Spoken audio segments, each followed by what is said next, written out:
sets my body in motion. He knows how to turn things up. And he knows what gets me going. Yeah, like a little text saying, hey, what's up? They look at me, I'm in a bad situation. Look at him, he's got a bad reputation. They be looking at us, thinking we are too much. Look at me, I'm in a bad situation. Look at him, he's got a bad reputation. They be looking at us. Why do I need to be good all the time? I'm wrapped around his finger, but he is mine. Don't care what they say, too late anyway.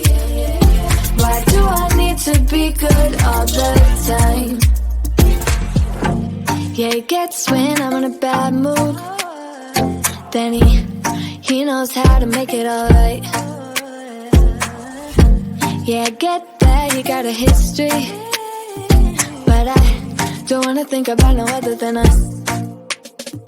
They look at me, I'm in a bad situation. Look at him, he's got a bad reputation. They be looking at us, thinking we are too much.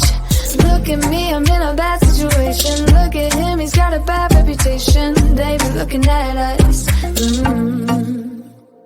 Why do I need to be good all the time?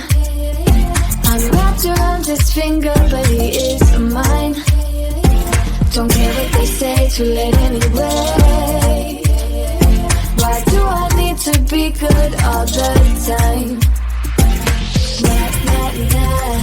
No drama, no drama, yeah. Nah, nah, nah. No drama, no drama, yeah, yeah. Nah, nah, nah. No drama, no drama, yeah. Nah, nah, nah.